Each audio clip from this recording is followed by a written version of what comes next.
Hello, it's Kathy Beatty. It's Friday night. This is Divorce Support Anonymous, stepping into your life to give you some hope, some tools, some techniques as you go through the trauma of divorce.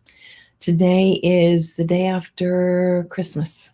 It is December 26th, and we are finishing out the old year and getting ready to start the new year. And here we go. As if we weren't going through enough change, right? And now we are going through the change of another year, and we are putting behind the past year and all that has happened in the past year. So I just want to give you some thoughts, some hope, some techniques as you prepare and plan. Because I found after the last 20 years of working with people that structure is really comforting to us right now, because we feel like we have lost control over a lot and we don't have a lot of structure and life is in an uproar. We don't know what the future is going to be sometimes. So I want to just give you some structure to help you in the new year. But first, I do want to let you know that January 15th, we're on Thursday nights now, and it will be Zoom. So no matter where you're at, as long as you have internet, you are welcome to join us. It is 6:30 Eastern Standard Time. So, and I have people from all over the country, some people outside of the country. I have had several people from California, so they're there like in the middle of the day with us, which is really kind of strange, but it's available. If your schedule works, we can be there. Connect with me. Let me send you a registration form. And as I like to say, let's get this healing started. Enough time has been sucked up and used and negative, and now it's time to get this healing started and get busy with it. So connect with me and I will send you that registration form. We will meet for 10 weeks. And during that time, you are going to find a group of individuals that are confidential for you. And what I love about being anonymous is some people can come in and just use their first name, and we don't have to know where you're from. We only know you by your first name, unless you're someone who's famous. And I actually had that before too, someone who was of notable exposure, and so that happens as well. But for the rest of us, or most of us, we can be anonymous, use our first name. You don't have to tell us anything more than you want. But the whole goal is confidentiality, a safe space for you to process through what you're dealing with and what you're processing through. So let's get some points. Making the transition into singleness and the new year with divorce. Let's talk about it. I've got 4 or 5 points here. Number 1, you're going to have to grieve the past first. Before you can transition out of this life and this divorce, you're going to have to take the necessary time to grieve it, to feel the feels, to feel the feelings that you're going through. I know they're hard. I was there. I know how challenging they can be. But what happens with this grief and this pain that we're experiencing, if we stuff it down, it comes out sideways in all kinds of unhealthy ways and patterns. You have to feel what you're feeling.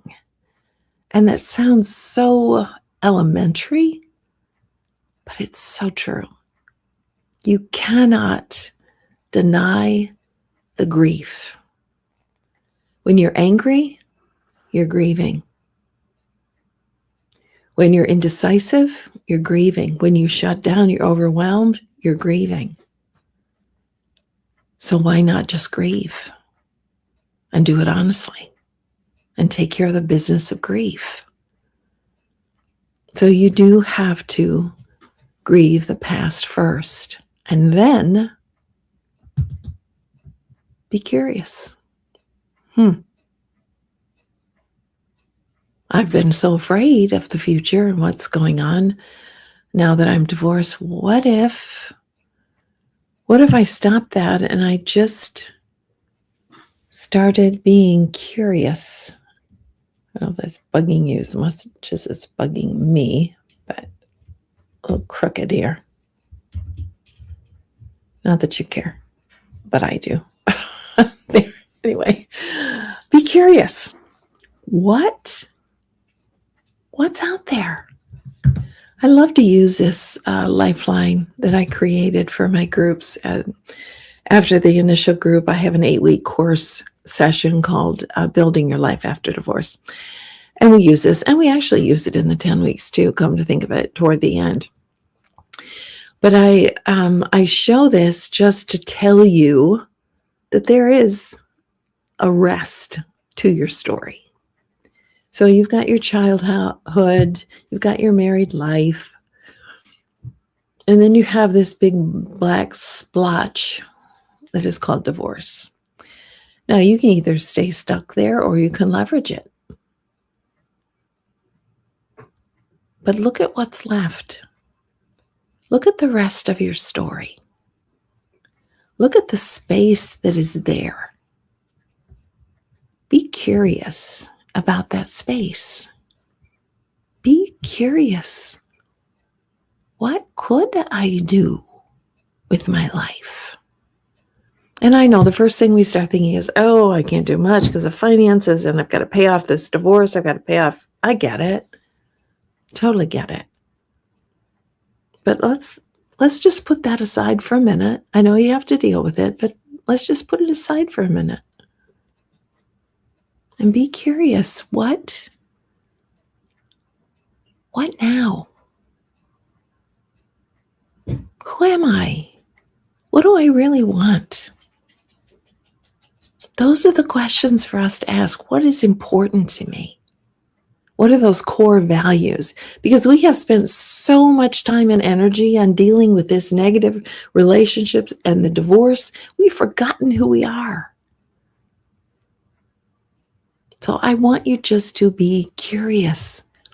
What do I want? What's out there? And we explore this in both of my groups, especially in the Building Your Life After Divorce. But no matter where you're at right now, if you're in the thick of divorce, it's pretty hard to be looking forward. But you might even get a glimpse of being curious. What's out there that I haven't seen or thought about? What are those dreams and goals that I had as a teenager or a college person? What if there is positive possibility? Again, I know that fear has been gripping us. But what if I'm curious? And what if I ask myself, what if there is a positive possibility in my life now? What does that mean? What could be positive now? Ask yourself that question. Get a pen and paper. Start writing it down. And here's a question I want to ask you too.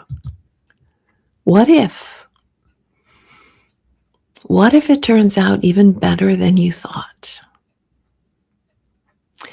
I am finishing up a group of Building Your Life After Divorce, and there's one woman in my group that decided that she would create these drawings and paintings for us, the participants in the group, myself, and the other gentleman that I'm mentoring.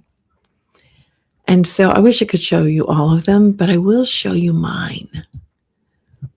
Because this was a statement that I said to her. What if it turns out better than you thought? Isn't that an amazing, positive possibility? To think, what if? What if I'm so negative and so afraid that I can't even see what's out there? And what if it shows up that life turns out even better than I thought. It is so possible. I've done this work for 20 years. I still get, recently received some Christmas greetings from people that were in my groups many, many, many years ago. And it was just a joy. And they have found contentment in their life. They have found good things. They have found positive possibilities.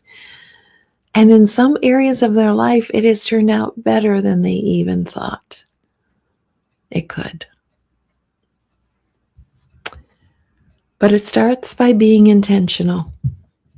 It starts by being intentional. My group, starting in January 15th, this is a workbook that we're going to use.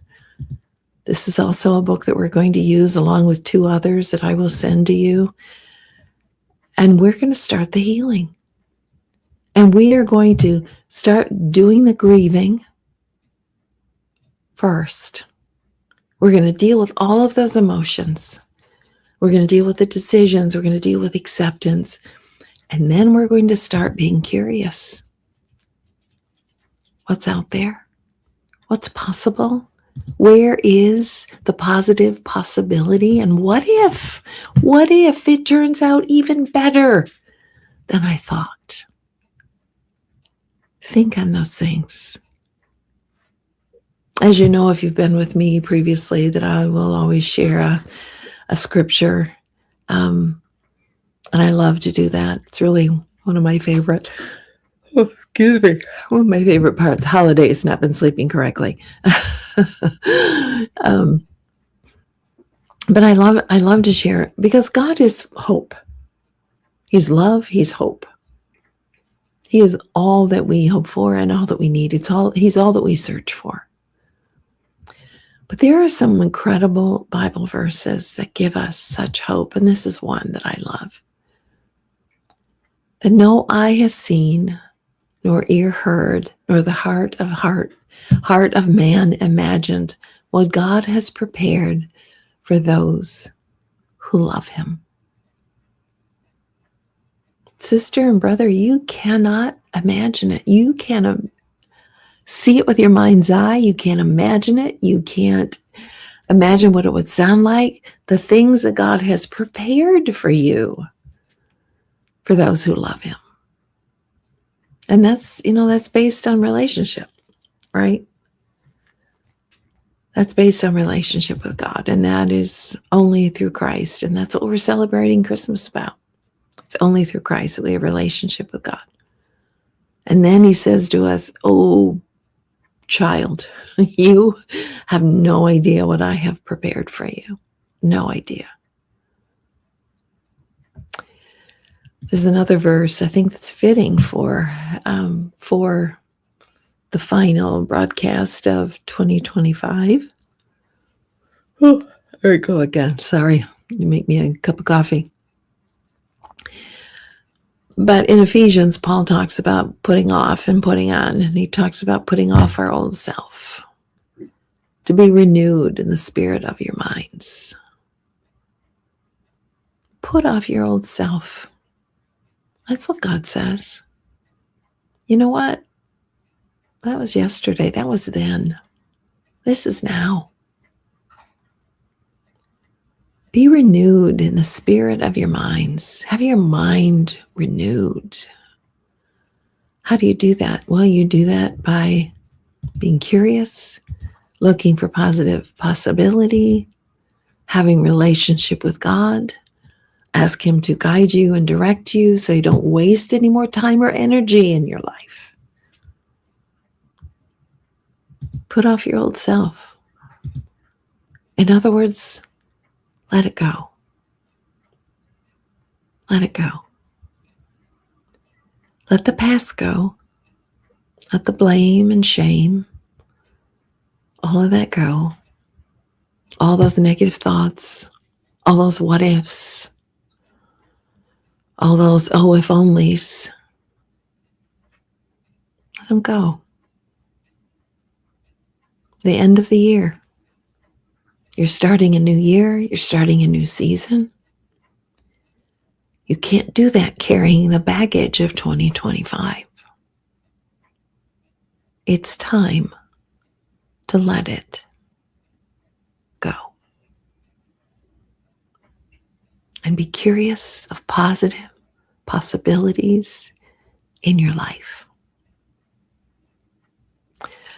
I hope something that has been said has stirred you in a good way, has made you think of good thoughts, has given you hope, given you maybe a little bit of structure to find it.